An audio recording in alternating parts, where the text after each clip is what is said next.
चलिए अब थोड़ी सी ग्रामर के बारे में बात करते हैं और हम लोग बात करते हैं ट्रांजिटिव और इंट्रांजिटिव वर्ब के बारे में। दो चीजें कई बार लोगों को टॉर्मेंट करती हैं, परेशान करती हैं, ट्रांजिटिव एंड इंट्रांजिटिव वर्ब्स। क्या है इसमें डिफरेंस, कैसे ये यूज होते हैं, ये वर्ब्स क्यों यूज होते हैं और क्यों इंपॉर्टेंट है इंग्लिश में, हम लोग अब इस वीडियो में इसको समझेंगे। सबसे पहले बात करते हैं ट्रांजिटिव वर्ब्स के बारे में। ट्रांजिटिव वर्ब हिंदी में अगर इसको देखा जाए तो इसको सकर्मक क्रिया कहा जाता है, पर आपको हिंदी में, और जो इंट्रांजिटिव वर्ब है वो अकर्मक क्रिया, पर हिंदी में आपको इनके वर्ड्स जानने की ज्यादा जरूरत नहीं है, नॉट रिक्वायर्ड एट ऑल। पर ये ट्रांजिटिव वर्ब्स होती क्या है, अगर इसकी डेफिनेशन देखें तो a transitive verb is a verb that requires an object which may be direct और indirect to receive the action. यानी अगर एक ऑब्जेक्ट की जिस वर्ब को जरूरत होती है एक्शन को रिसीव करने के लिए, उसको ट्रांजिटिव वर्ब कहा जाता है। अब डायरेक्ट ऑब्जेक्ट और इनडायरेक्ट ऑब्जेक्ट क्या होते हैं, इसको हालांकि आप अच्छी तरह और भी समझ सकते हैं, पर थोड़ा सा इसको समझने की कोशिश कीजिएगा। डायरेक्ट ऑब्जेक्ट जो व्हाट से रिलेटेड है, यानी नॉन लिविंग थिंग से रिलेटेड है, चीजों से रिलेटेड है। एंड इनडायरेक्ट ऑब्जेक्ट्स जो हुम से रिलेटेड है, यानी ह्यूमंस से रिलेटेड है, व्यक्ति से, लिविंग थिंग से रिलेटेड है, उनको इनडायरेक्ट ऑब्जेक्ट्स कहा जाता है। और जिस एक्शन को ऑब्जेक्ट की जरूरत पड़ती हो, बिना ऑब्जेक्ट्स के वो एक्शन यूज नहीं हो सकते हैं, तो प्लीज रिमेंबर उनको ट्रांजिटिव वर्ब्स कहा जाता है। जैसे अगर आप किसी को बोलते हैं आई एम प्लेइंग क्रिकेट या ही इज प्लेइंग क्रिकेट, क्योंकि अब प्ले को क्रिकेट की जरूरत पड़ी, तो ये ट्रांजिटिव वर्ब कहलाएगा। बट अगर आप किसी व्यक्ति को यह बोलते हैं he is playing in the garden, तो यहां पर प्ले को किसी ऑब्जेक्ट की जरूरत नहीं पड़ी, तो ये इन ट्रांजिटिव वर्ब कहलाएगा।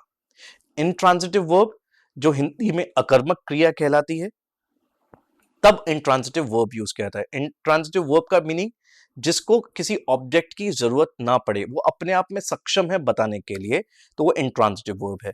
पर जिसको ऑब्जेक्ट की जरूरत पड़े, वो सिंगल वर्ब यूज नहीं हो सकती, तो उसको ट्रांजिटिव वर्ब कहा जाता है। बस इतना सा हल्का सा डिफरेंस है, और आपको इसकी प्रैक्टिस करनी पड़ेगी। जैसे अगर आपने किसी को बोला, ट्रांजिटिव वर्ब्स के बारे में बात करते हैं, आई मेट, आई मेट, पर आप किसी से मिलेंगे हुम, तो अब मीट के बाद आपको वो व्यक्ति का नाम लगाना पड़ेगा, तो ये ट्रांजिटिव वर्ब है। I met Kapil, I met Kapil.